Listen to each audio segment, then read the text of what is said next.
Welcome everyone to our webinar, Post-Fall Preventing Future Falls, a look at process, everyone's responsibility, facilitated by the Fall Prevention Community of Practice. My name is Mariel Ang, and I am the project coordinator at the Ontario Neurotrauma Foundation. ONF supports the Fall Prevention Community of Practice and its online platform called Loop. Loop is a place where fall prevention practitioners connect. Visit us at www.fallsloop.com. Marguerite Thomas also joins us on the line. Marguerite is the liaison for the Fall Prevention Community of Practice. She will be assisting with facilitating questions in the chat box today. Before we begin, I'm going to give you a quick rundown on the Level 3 meeting system. This webinar technology consists of two parts.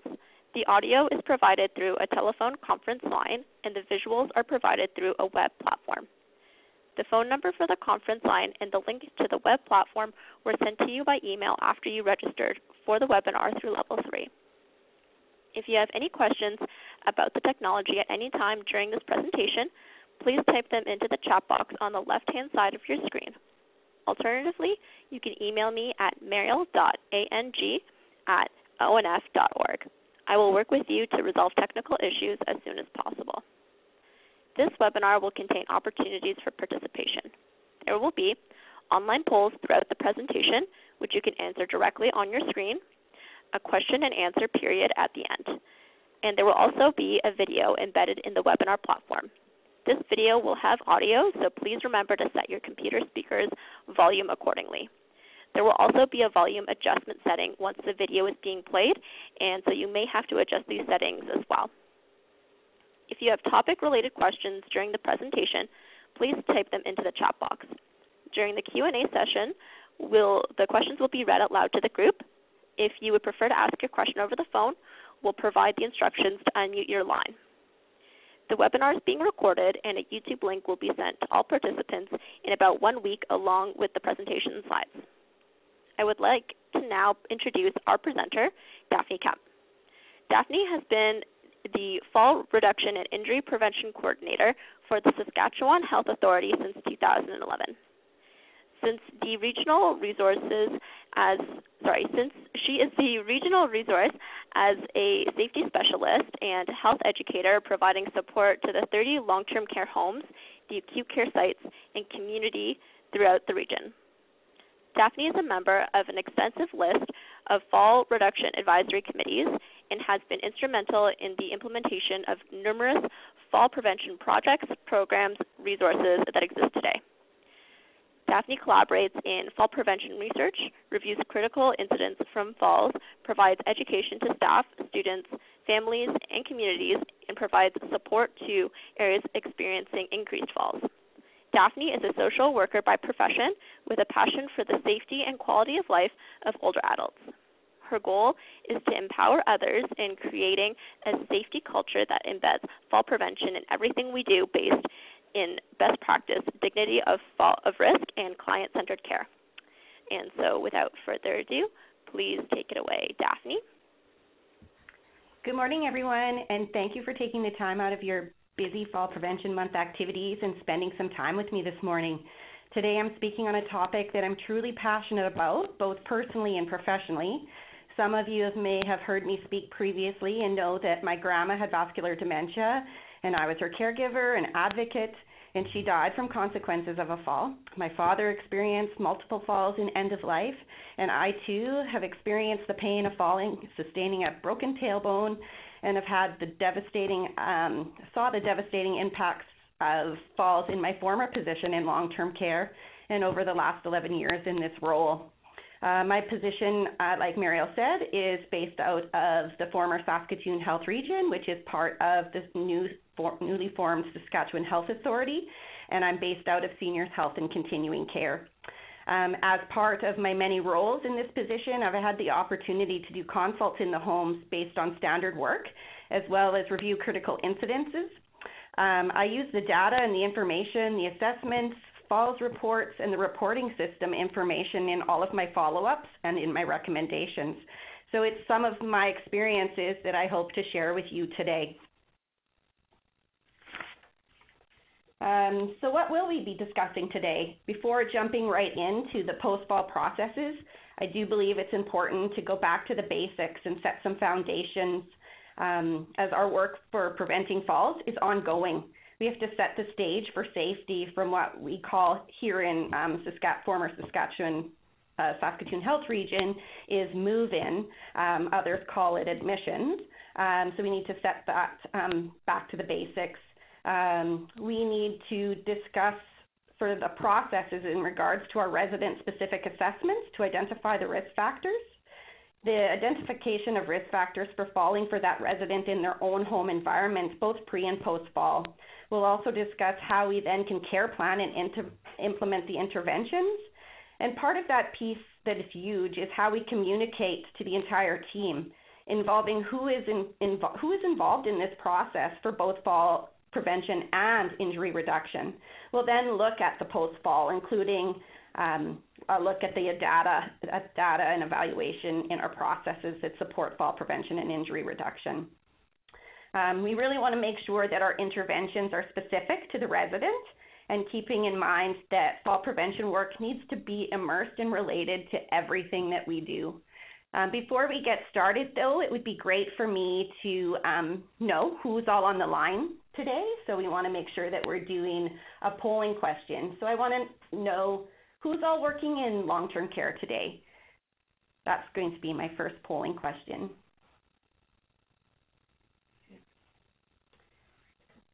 Oh yeah, I can see the results. So we're getting some great responses in the number of people working in long-term care. I do want those people to know that if you're not in long-term care, really we do have the processes that can go across the continuum, and I want to make sure that everybody knows that. The tools may be different, and I will allude to that in the presentation, but we can have very similar processes, so it's good to see that we have some additional people that aren't just in long-term care.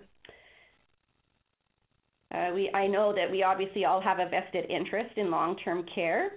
And it would also be great to know after this poll, what areas of practice are you in? Where are you coming from? What perspective do you bring to this presentation? Are you from recreation? Are you from nursing? Are you a continuing care aide? Are you an administrator? Are you a family member? Let me know. I'd love to see who all we have on the line today.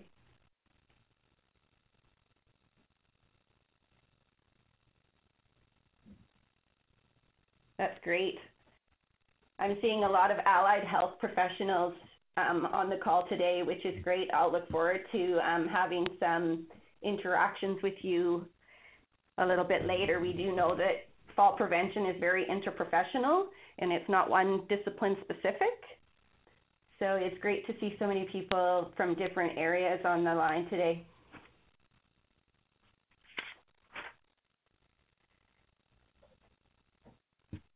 Okay, advance slide, please. So why actually are we here? Why are we focusing on falls? Falls are a serious safety concern, and I know that I'm preaching to the choir. We all know the stats that the average Canadian senior stays in hospital 10 days longer for falls than any other cause. We know that it increases long-term care admissions and move-ins, and we know that 1 in 2 people over the age of 80 will fall this year, and many will do so consecutively. We all have saw that falls cause that slippery slope of decline, the pain, the suffering, the loss of independence, and that falls can lead to death. We know how it impacts our residents, and we've seen how it impacts our families, our communities, and us ourselves as healthcare providers. It impacts everyone. Nobody likes to come across a resident that has fallen. Next slide. I wanted to put it a little bit into perspective for you because we know that our residents here in the former Saskatoon Health Region, they're the weakest, frailest, most complex population. They're living with multiple compounding factors. So this slide, I just wanted to give a little bit of perspective of the age of the long-term care residents living in the former Saskatoon Health Region. If you look, this slide outlines the residents' ages, and we know that the homes are diverse and they range in size in this region anywhere from a home size of 17 residents to up to 263. So as you can see, a large portion of the residents are in that age 80 plus range. So that statistic regarding 1 in 2 people over the age of 80 sustaining a fall this year makes up a large portion of those that are in our care. And we know that a precursor to a future fall is a previous fall. And we know that if we make no changes at all, those residents will likely fall consecutively. So I do now want to share this very short video. It's 2 minutes. It comes from Simon Fraser University to set the stage for our discussion today. It certainly is a difficult video to watch, and it really can be shown in any setting as the concepts apply across the continuum.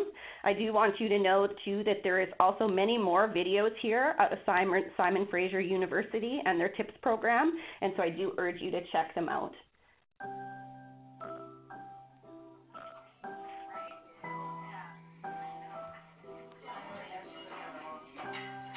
She was just walking into the bedroom and fell.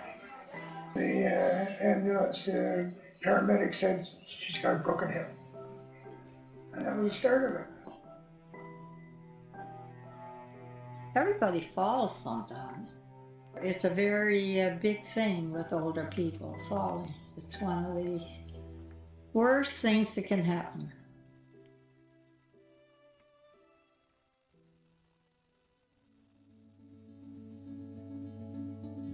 Over the past 5 years, we've partnered with 2 long-term care facilities in order to capture real-life falls with networks of digital video cameras. The approach that we need to take is to consider physiological risk factors as well as environmental and situational factors. I think the important point is that we probably cannot reduce all falls, particularly among high-risk populations such as residential care facilities. However, there are a number of things that we can do to reduce the risk of falls and hopefully to prevent falls and resulting injuries.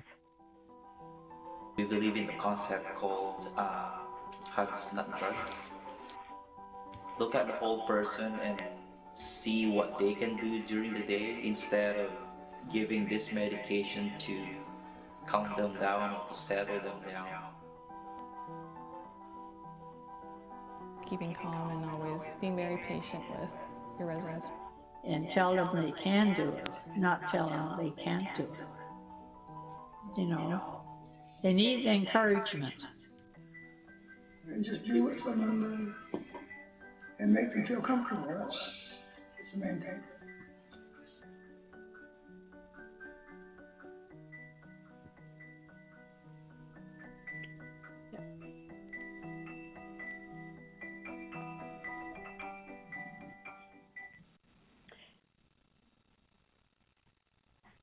Is that not a powerful video? Now that we are fresh and we're thinking about falls and we've seen some now, we need to think about what do we need to consider. So we need to consider that every person that's entering into our long-term care homes should be considered at risk for falling.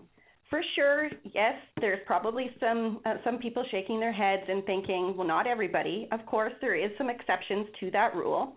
However, our residents are often so complex and the risk factors fluctuate. Sometimes they can fluctuate by the hour, by the day, and we have quicker turnovers in long-term care. We have people, staying shorter periods of time, and we have people in those shorter transition periods where we know that residents are at high risk of falling in transition when they're in transitions. We know that all of these combining compounding reasons make them have an inability to recover their balance for multiple reasons. Think about a time when you fell. We typically do not fall for one reason. Can you say there was one cause in your experience? When I experienced my fall, I could have said, oh, I just fell. But after reflection, I realized that it was dark. I chose fashion over footwear that day. I was rushing, as I typically am. I was not wearing my glasses. I was carrying multiple items, including my must-have coffee. And of course, I was distracted that day because I was thinking about an upcoming presentation. I added in some heightened anxiety because there had been some muggings in the area at that time. And it was all of those things in combination that caused me to fall. And often we don't actually reflect and think about all the actual reasons that there are. So I just want everybody to keep in mind that it's typically not one risk factor, it's compounding risk factors that cause those falls to occur. And when we're looking at falls, I want to make sure that people know when I'm doing those reviews and the recommendations, it's not about a person or a staff member or about making blame on a specific person. It's really, I'm there to look at recommendations in regards to the processes and see where we can improve on and where the gaps are. This is all a part of building a culture of safety within the home. Our populations in the homes vary. Staff may vary, the size of the home varies, the design and structure of the home varies, as well as the tools and the resources that we have available. So the one thing that we can actually really focus on is our processes and evaluating those processes and have some standard work and some consistency regarding those processes. So what kind of processes am I thinking about? We have a unique opportunity in our long-term care homes. This is a resident's home. The staff have the opportunity to know the residents intimately. Residents can become like family, and at times their family becomes like family. Because of this, we get to think outside of the box, and we get to work together to prevent falls. We too have to do this right from the beginning. Fall prevention needs to be a team approach, and we have the opportunity to understand and be aware of the ongoing changes that happen with our residents that can impact their safety on a daily basis. In our homes, because of the fluctuating risks, staff need to be aware of what the slightest change of status can mean and how that impacts risks. Sometimes we don't always put those connections together, which is really important. I will say this likely a few times today, that fall prevention needs to be immersed in all of our care, not separate from. It's intimately related to everything that we do. I want to talk about some of the 4 key areas that I have noted within our former health region for improvement, such things as ongoing resident-specific assessment and interventions, identification of the risk factors and contributing factors for falling for that resident in their environment, both pre and post-fall, how we care plan and communicate their plan to the entire team and everyone involved. This can mean in some homes, food and nutrition staff, housekeeping, volunteers, family members of other residents. Of course, not everyone needs to know the intimate details, but in some areas, these staff are visible and present a lot of the time. So everybody can have a role to play in that home. Our processes for communication and documentation on an ongoing basis can support reducing falls, but this needs to be very resident-specific and family-centered. It has to be inclusive. Residents and families have very valuable insight. They have great information to contribute. For example, if someone woke up each day for the past 70 years with the chickens, for example, let's say at 4 a.m., 3 a.m., this is likely going to continue once they're at the homes. It's not going to change. If someone spent a lot of time professionally on the floor in their earlier years, this may continue. Often we think this is new or odd behavior.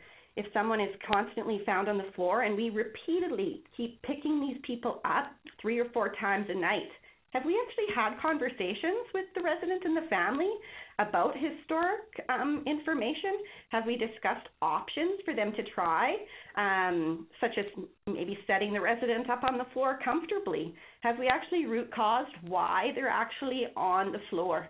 You know, do they feel safer on the floor? Is it cooler on the floor? We've actually had these experiences in our homes and had to look at alternatives instead of continually picking the resident up off the floor. Are we being transparent in our communication about fall prevention and injury reduction with the resident and the family? Are the family really aware of what that person's risk factors are? Have they participated in the plan? Have we even had conversations about their expectations once they've moved in? For example, do they believe that just because they're moving into long-term care that we have the ability to be with that person 24/7? Have we been transparent? Sometimes a patient and family or a resident and family's expectations are huge, and we need to be able to provide some education about what we can do and see if they can actually participate in help in some of those high-risk times. Often family members, if they are available, will be part of the team and help with that. It's not a one-time deal, though. It has to be continual, and it needs to be addressed ongoing. Sometimes, you know, there's opportunity for learning for both the team members and the families. So we need to keep those communications and those conversations going. Also, we need to make sure that the communication for the staff and the team, so that they're aware of what the risk factors for falls are doing. So do we have actual processes in place to educate and on an ongoing basis what risk factors are or what the risk factors might be for a specific resident? For example, somebody having a shuffling gait. Do the team members know that they need to slow down a bit so that we're not increasing the risk of freezing and stiffening when somebody is transferring? You know, have we had those conversations, and do we have those processes in place? I was speaking to a nursing student last week that reiterated that, you know, brief tips that are continual can help maintain the culture of safety. You know, just incorporating and including them in our daily or weekly huddles or even in reports, because often we have competing interests. I hear about this all the time, that we have competing interests and there's so much to do. But how can we tie fall prevention into all of those competing interests and other priorities? We can. An example off the top of my head for that would be hand washing or even hydration. Hand washing, if we are using effective hand washing and decreasing the amount of illness and outbreaks that we have, we would be decreasing the number of falls that we have. If we have more hydration programs and health promotion programs, we would certainly be decreasing falls that way. I just want to add one more gap that I do see when I am reviewing some of the critical incidences or having consults, is closing that loop. So including new interventions in even the smallest intervention to the entire team. Everybody that's involved needs to be aware of that new plan, even if it's a trial basis. We need to make sure that we're communicating to the whole team and making sure that that communication doesn't get stopped or halted somewhere. So if there's been a team member that's been on holidays or has been off, how are we going to make sure that everybody is still aware? We often know that, and I get complaints about the care plan too long, or that, you know, a chart has been thinned and they're not going to go back and read all that information. So what kind of processes can we do a little bit different to make sure that we are communicating to everybody involved? And then how do we make sure that there's some accountability for that follow-up? Do we have a process in place that makes sure that a certain team member is going to put the interventions in place, that a certain team member is going to do that communication? So making sure that it's our processes not that are in place, not necessarily the tools or a person specific. I did want to talk a little bit about findings within our area that we have in regards to what I see. So I often see residents that are falling are, you know, weak, they're confused, they're frail. I know this is consistent with other regions and what you guys are all seeing. I know in our data that this is, you know, 78% of the falls that we see are unwitnessed, in a room, alone, often to do with incontinence, and they are confused, most frail people. So we know this. So we need to be able to target some of our strategies in our processes to do with this, to make sure that we're keeping people safe. However, we can also be more resident-specific in those targeted, because if we look back at some of our data, we can definitely see that some of those residents that we have some of those high-risk tendencies and are falling in their room. So what can we do to reduce their falls specifically? Just like we know that Dr. Vicki Scott alluded to in the video, that we're not likely able to prevent all falls, but we sure can reduce them. and by targeting some fall prevention processes in place, and we sure can reduce the risk of injury and the severity of injury, which is ultimately the goal.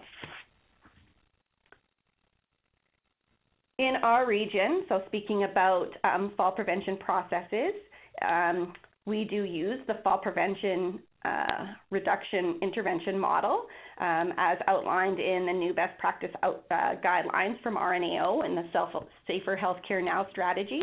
So this is what we use across the continuum here. Of course, it consists of universal fall precautions, the multifactorial screen and comprehensive risk assessment. So we know that we have to start with universal fall precautions and consider that everybody is at risk for falling. However, does the staff actually know what universal fall prevention precautions consist of?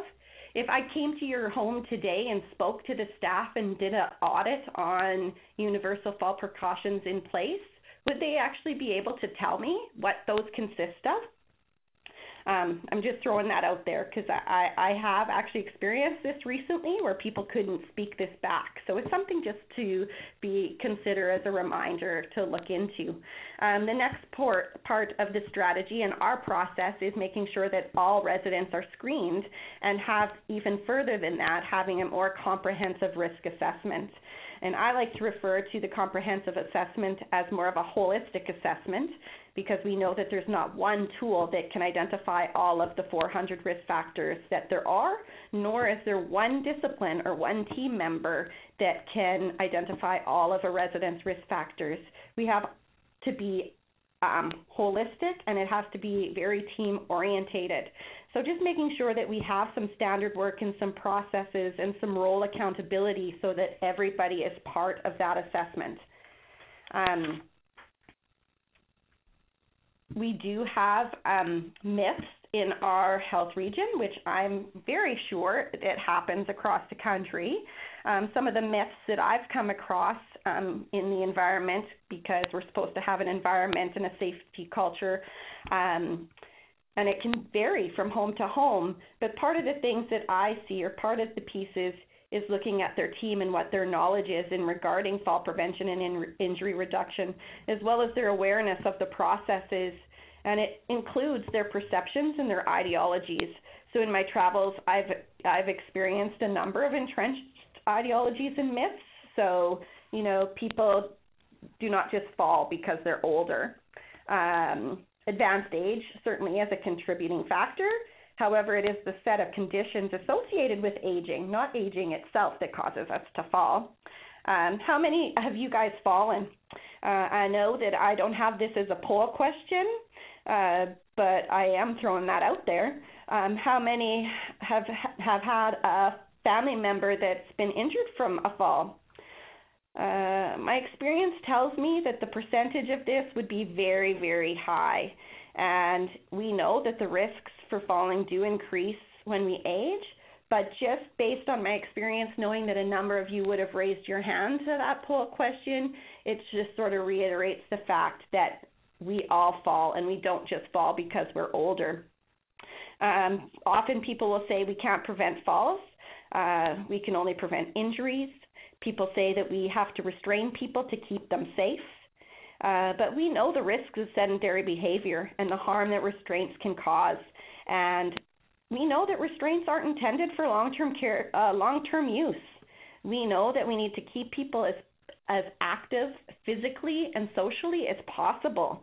The time spent in fall prevention can also save time and workload post-fall. If you think about the higher care needs that we provide when somebody falls, the additional monitoring, the extra reporting, if we just spent some extra time trying to prevent the fall in the first place, it would certainly reduce some of that time and some of that energy post-fall. Another thing that I come across with staff is saying things or documenting they chose to live at risk. If people know me that's on the line, they know that I'm a huge supporter of dignity of risk and seniors living at risk. However, just writing the resident chose to live at risk doesn't really actually tell us anything. We need to have more. We need to have more discussions about what that risk looks like. It has to be narrowed. Are they choosing to live at risk because of the where that they're choosing? Are they choosing to live at risk because they don't want to be mobile at a wheelchair level, that they want to continue walking? What actually is it about them living at risk that is meaningful, and are the staff aware of what that looks like, and is the resident and the family aware of the consequences of that risk? So I just wanted to throw that out there. I want to get back into the idea about identifying risk factors. I know that I alluded to that there's not one assessment tool that can identify all the risk factors, and we know that risk factors are unique to the person. So my risk factors are going to be very different than yours. Sure, we might have some that are very similar, but they are my risk factors. With there being 400 identified risk factors for falling, this is why it's so important that we have processes that make it comprehensive to address them. It's a combination of these screens and assessments. So whether it's you using, a combination of the TLR, the Scott assessment tool, your MDS assessment, a falls efficacy scale, whether you're using some pain assessments or something for their nutritional needs or hydration needs, it's a combination of using our clinical judgment and eyeballing what their mobility is looking like. What tools and resources do we have in place? How many of you have actually used a pain scale or even asked questions on admission and had the talk to the families and residents about falls history and things that they have done historically in the past, or how they addressed somebody being anxious and trying to rise from the chair? We have such great tools and assessments that nobody needs to create them. We have nursing assessments such as MDS that looks at the whole person, anything from vision to incontinence to mood to pain. But I often see blanks. I see missing details in these care plans for safety. We're not actually pulling it together. So in our processes, how can we better incorporate and fit these pieces together and have the teams recognize that the whole part of the document and our nursing assessments or our physio assessments can contribute to falls risk? And then how can we better care plan to make sure that everybody is aware of what that looks like? And is there somebody else that needs to be involved beyond your scope? Is there somebody that we can pull from, or is there somebody that we can talk to about some additional fall risk factors? That's what we need to think about to be comprehensive. So once the assessments are complete, I want you to think about this. Do you guys have a process in place to put the interventions in place, both pre and post fall? Are you checking on all the residents or the ones that need more targeted checks? So what I'm thinking about here is that we often have monitoring and hourly rounding, and I'm totally a supporter of hourly rounding and more interactions with our residents because I do feel that meaningful interactions and purposeful rounding is important. However, we also have to look at the harm and benefit of this. So when making our resident-specific planning. So in the middle of the night, are you rousing? I just about said arousing. Yikes, that's a whole different PowerPoint. Are you rousing the residents? So especially if they're light sleepers, can this be done in a different way? Or is there an alternative approach to this? I did have a resident that I just reviewed very, very recently that the staff would do nightly rounding and then they'd leave. And they'd go do their rounding down another hallway. Minutes later, the resident would fall. This resident had a number of falls in the night, and they ended up increasing medication, giving them more sleep aid. Then the resident started to sleep more in the day, which then they were doing responsive behaviors then at night, which then increased the falling at night. And that's when I ended up getting consulted. So it took me and the team coming together and talking about the suggestion of maybe not checking on that person every hour. And you know what? That person had more of a constant sleep. Her sleep became normal, and the resident's falls started to decrease. It was sleep. Sleep was impacting that resident. And we have to be more resident specific. So we have to actually look to see if some of the processes that we're putting in place are causing more harm or benefit to them. And also, decreasing the amount of time with that specific resident increases the time, that can be spent with other residents as well and doing other things. The other thing that I wanted to talk about too is in regards to those environmental checks, they need to be routine. So do you actually have processes in place to address the environment? I've been to a number of homes over the years, and this is their home. And things like furniture and clutter can pose a huge hazard for our residents, but it's their home. So we need to make sure that we can set them up for success and talk about the challenges of the room and the clutter with the resident and their family or person. Do we have things set up in their reach? Is the bed height appropriate for that person to maximize their mobility and comfort? Do we have the right equipment needs for them? What are our process to ensure that these things are happening? And okay, so despite our best intentions, a fall occurs. So now what? We all have the best intentions, or we wouldn't be working in long-term care. And falls can happen. They can be accidental despite all that we do. But we still do need to review the fall and our processes post-fall. Each fall, I know some people will argue this, is a little bit different. They may appear to be the same, and I would not argue that, yes, they can be very, very similar, yet there will be at least one or two things that are different. An example of that would be time and the date, how they're laying. This makes it unique in itself, especially if there is a fall history. We have to think about the resident. I want you to think about a resident. We all know one, and look at the number of falls that that person has.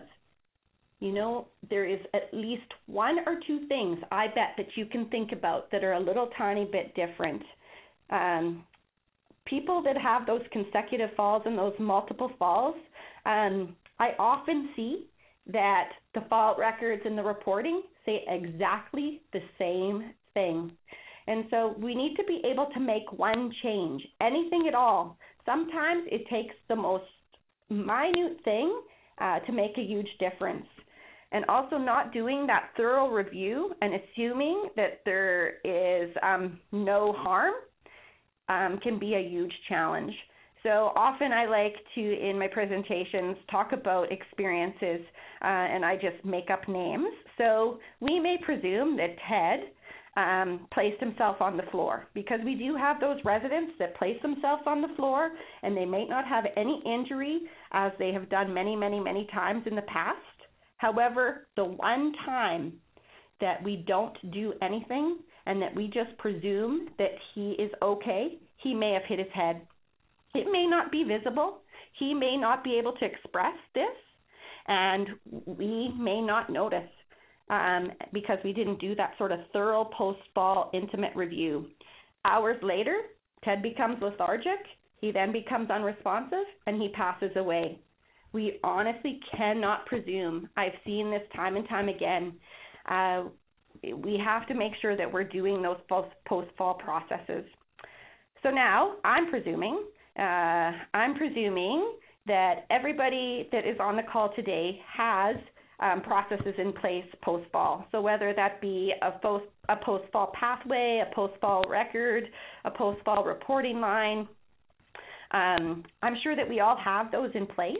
However, what can we do with those post-fall processes to improve it? Thinking about who's involved. Are the processes consistent? Are we doing it the same way each time? Are we making sure that everybody is aware of how to do those things? Because often I see the same identical reports over and over and over again. And I know it gets frustrating. I know that you guys may feel sick, sick to your stomach. You may feel stuck That's why we need to have the conversations. We need to include more people. We need to step back and look at things a little bit differently. That's why we need a team approach, because insanity is doing those same things over and over and over again and expecting different results. So talking about the tools, and I know that I've alluded to some of the tools, and we're not really talking about tool specific today. However, no matter what tool you're using, no matter where you're from, I've seen these very, very similar.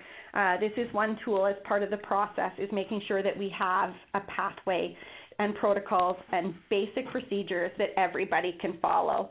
But it's important that everybody knows where these are and what to do. Do you have a unique location? Do you have a special place that everybody knows where they can find fall prevention information and what to do? Does your staff have a process to know what their guidelines are so that they can feel confident in this? Is there a champion people that they can ask? Do you have a falls team or somebody that can be somewhat of a specialist in this area that they can confide in and go to and talk things through, and just to make sure that they are covering all of their bases?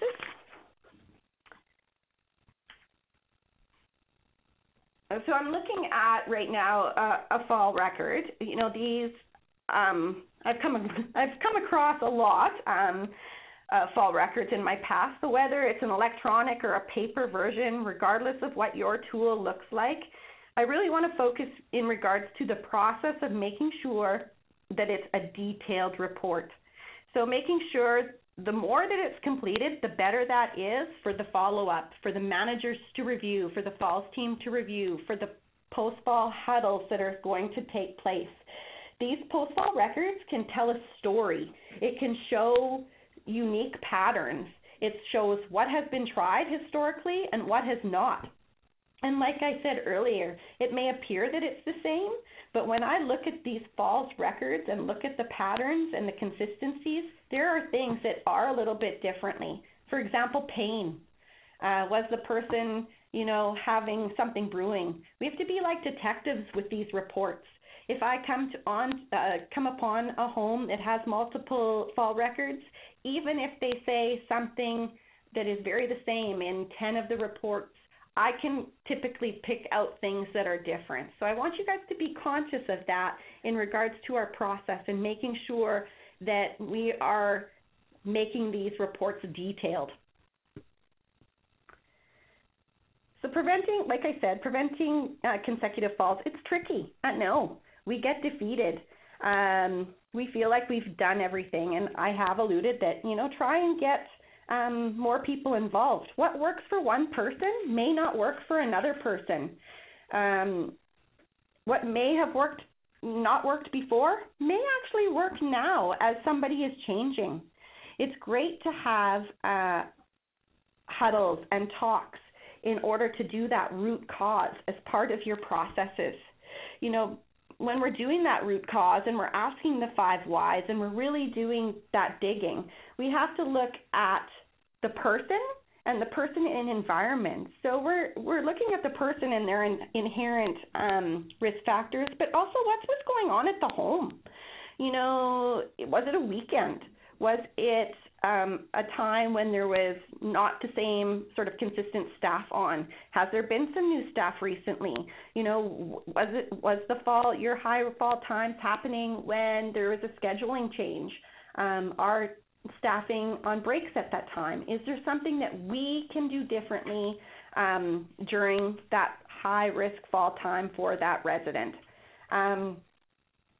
We need to make sure that when I see on a report the blame being on the resident, for example, the resident did not call, the resident did not use their walker or mobility aid. It's what can we do different, knowing that the resident has dementia and is likely not going to call for various reasons and may not use their walker. What can we try to establish differently? Because those things are not going to change for that resident. Do we need to recruit somebody from the outside? I know that people are probably rolling their eyes and saying that we have limited resources and that we're in a rural and remote area and we don't have access to social worker, or we don't have access to recreation. You may not have a behavior support team that can come and look at responsive behaviors of the residents. You may not have additional nursing staff that can help and do some of the observations. Do you know somebody? Can you actually make a call? Do you actually have availability to resources such as the community of practice?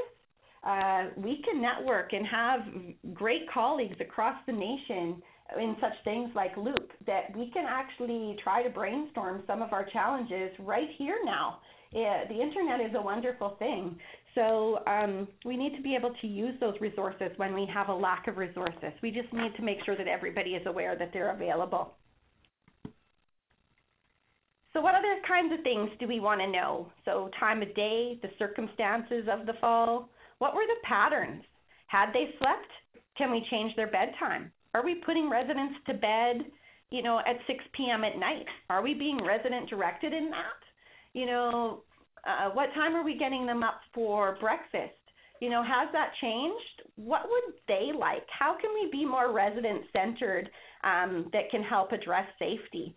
You know, if somebody had a poor night's sleep, even myself, example, my daughter up at 3 and 5 this morning, you know, had me up by 3 o'clock, 4 o'clock today, I'm going to be very tired.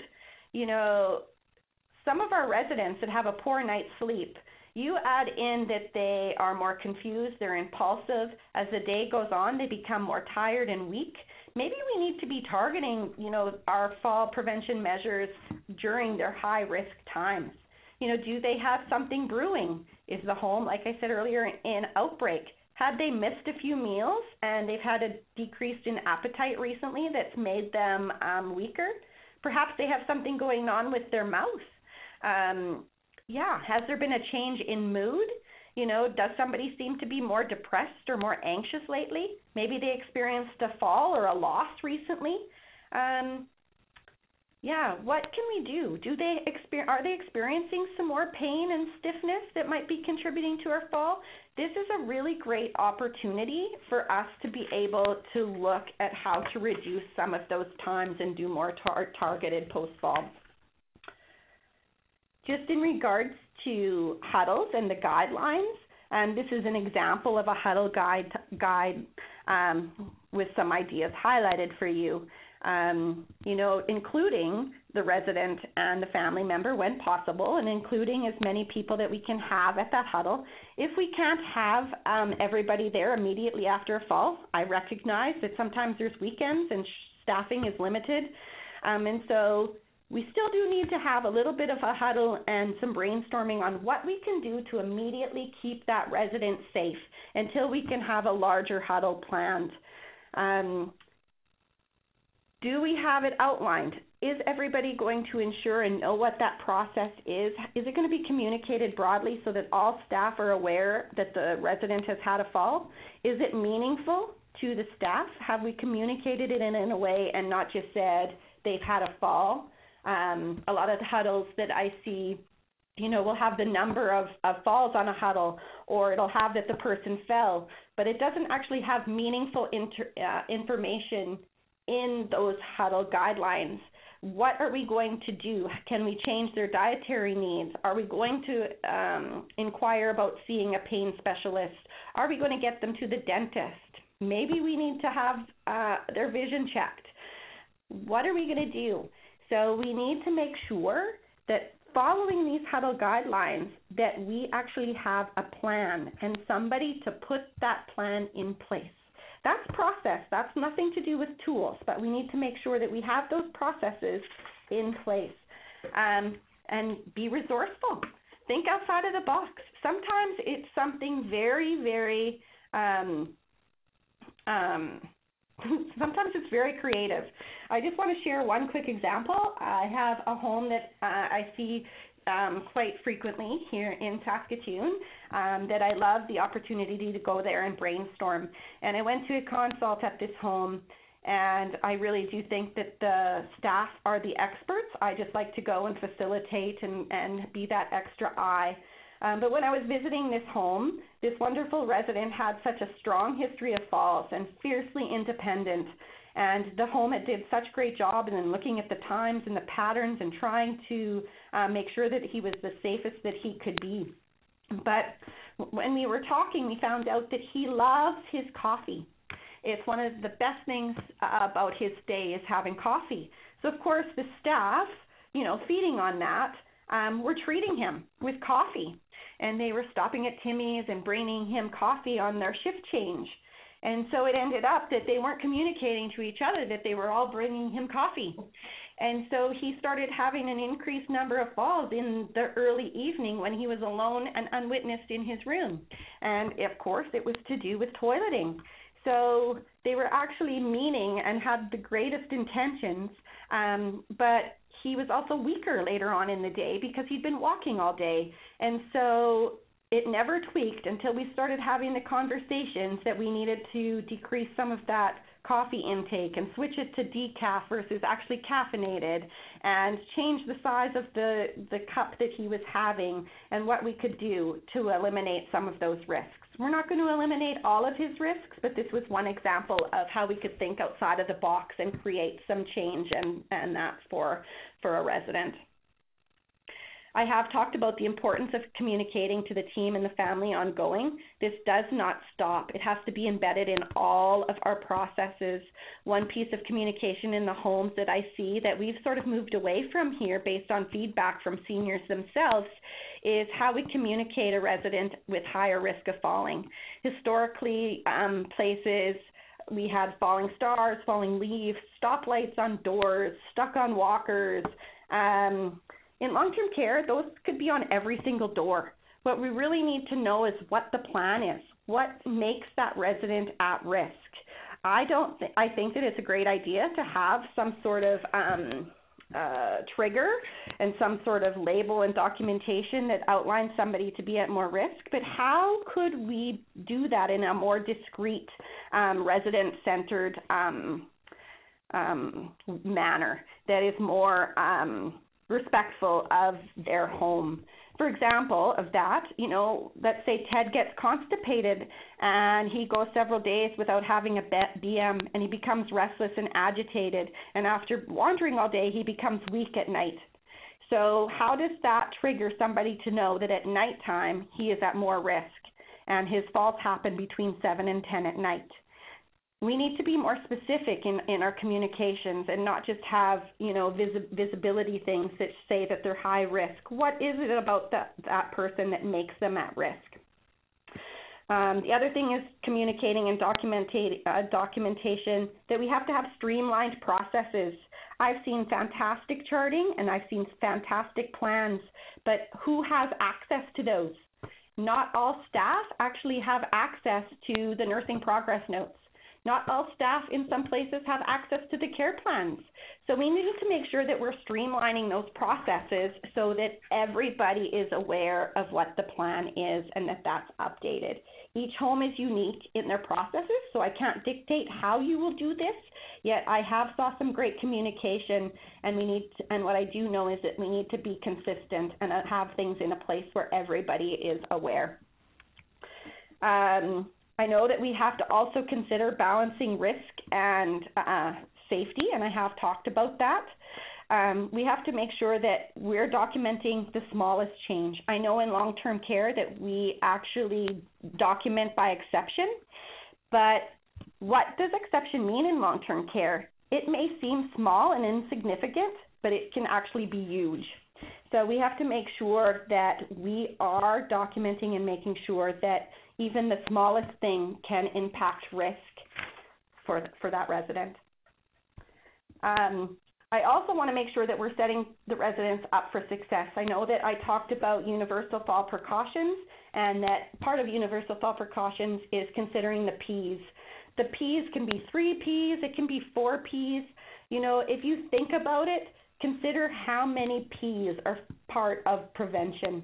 So things like positioning, making sure the personal needs are met, making sure that they don't have pain. Do we have processes to assess pain? Because I know that pain is huge in long-term care. So just making sure that we're aware that we have that and looking at the relationships of all of these interventions, making sure that we're set up for success. There is a relationship between pain and falls, so we need to understand what those relationships are. So just making sure that we know in our processes that 50 to 83% of people in long-term care live with regular pain. So they may not be expressing that they have pain, but are we actually identifying that they do have pain, especially if they're not expressing it, making sure that we're managing those things. Next slide. I know that this is a very busy slide. It's complex, just as our falls are. So having a look at this slide, looking at pain as one risk factor, pain can decrease sleep, it can decrease mood, it can cause increased irritability, it can cause depression, it can cause all of these things. So pain can then become more than one risk factor, and we have to have processes in place to identify that. Taking it one step further, just to compound things even further, when we add in all of those risk factors from the previous slide and we add in environment, we also add in another inherent risk factor of vision. So we have pain, all of those complex risk factors. We then have environment, and then we actually have such thing as vision. Do you understand how these things are compounding and how important it is to have processes in place to keep these people safe? Go ahead. We need to have those targeted activities. We need to decrease that sedentary time. We need to make sure that we're documenting and being consistent, providing meaningful, purposeful activities. And when I'm talking about physical activity and exercise, it doesn't necessarily have to be walking programs. What else can we do differently to keep people physically and actively engaged to decrease that sedentary behavior? And then lastly, I'm just going to skip ahead a few slides to make sure that everybody is aware that we have injury prevention measures in place, because I am conscious of time. Injury prevention measures and safety measures need to be in place. We need to have process measures to make sure that it's the right injury prevention and safety measure for the person. So whether it's hip protectors, whether it's vitamin D, whether it's fall mats or alarms, what do we have in place? Do we have processes in place to make sure that it's the right tool for that person? I just showed a little bit of examples of what those look like. I also just quickly wanted to get to data to make sure that we are using the data. Everywhere across the country, I know that we look at quality indicators and of such things as who fell in the last 30 days, pressure ulcers, incontinence. Like I said, all of those things contribute to falls risk. So if we decrease any of those quality indicators, we will be decreasing our falls numbers. We need to use that data to reduce the incidence of our falls. Look for patterns, look for what is happening, identify the residents that are at greater pain, identify the residents that have restraint use, and see what we can do to reduce those quality indicators. Here is another example of how we look and we can target using our data for days of the week, times of the day, contributing factors. We have to use those information and evaluate. Is what we're doing effective? So all of those things combined are the processes that we need to look at. So we need to combine resident-specific care with our processes in order to keep people safe. I'm sorry that I actually took a very long time. People who know me know that I do have the gift to gab. So I hope that we have a little bit of time for Q&A, but I do invite people to ask me questions either through my email or through Loop. Thank you. Wonderful. Thank you so much, Daphne, for your great presentation. I will forward onto your references slides, and if people are interested, the slide deck will be provided to them at the end of the webinar along with the recording. So I did see some questions about that. So if you do want to look through some of the slides, you will be able to at the end of once the presentation has been circulated. Thank you. So we do have one more minute to go through some questions. If anybody has a question, please feel free to type it into the chat box in the bottom left corner. I will get to the one that we've received throughout the presentation. Karen has asked, is the video that shows the residents falling licensed, or can agencies use it in their own training? It actually is on YouTube. So I actually do have it embedded in the presentation, the YouTube that you get. But if you actually Google tips at Simon Fraser University, it will come up, and there is some lengthier ones that you can actually use. So yeah, you can find it on YouTube. Perfect, thank you. I haven't seen any other questions come through, but thank you for mentioning that you are available on Loop, Daphne. If anybody has any other questions, feel free to post a discussion on Loop, or if you go onto the event for this webinar, you'll see that there is a discussion section that is linked to the webinar. Feel free to use that, and Daphne will get a notification that you've asked her a question, and she will be able to answer that for you. I'm going to give a little bit of a spiel that I do at the end of each webinar. As Daphne has mentioned, it is Fall Prevention Month, and I know she's been extremely active in her area on a number of different Fall Prevention Month events, including this one. And the Community of Practice is hosting another webinar next week. That's Thursday, November 22nd. And this one will be looking at vision, aging, and falls. And we have two optometrists that will be presenting with us. And I know that there will be also a focus on the long-term care setting. November is Fall Prevention Month, as I said, so feel free to visit our website, fallpreventionmonth.ca, for our toolkit. As always, stay in the loop. Our website here is for fallsloop.com. That is our online communication platform. And new this year, we actually launched a Loop Junior, which is focusing on childhood falls. So if you're somebody who works in falls across the lifespan or preventing falls across the lifespan, please do check out Loop Junior. The Loop platform, it will be very familiar to you if you are already on Loop. And thank you, everybody, for coming in and participating with us. Thank you very much again to Daphne for her wonderful presentation. Answer a quick question. Oh, yep. Hi, we're from a long-term care home in Ontario. We're having difficulty with a resident whose cognition is on the severe side. Strategies aren't working, redirection is not working, constantly repetitive falling, pain assessments have been completed. We're just struggling with how to help her, how to support her. Do you want to give me a call offline, and maybe we can talk about more of her risk factors and more of the things that you've done, and I can try to do that on the phone with you? Sure, that would be great. All right, perfect. Your number? Where can we access your number? If you connect with me in Loop, I can provide you that, just so that I'm not announcing it to the world. No problem. Great, thank you, Daphne. And I am seeing a couple of questions come through the chat box. Daphne will be given all of the chat box info, so she will be able to connect with you about these questions after the webinar. Please don't close your window just yet. Wait until you've been redirected to the next screen, where a brief evaluation survey will launch in your browser. We always appreciate if you can provide us with some feedback so we can continue to offer high-quality webinars. Thank you all very much, and have a wonderful day. See you next.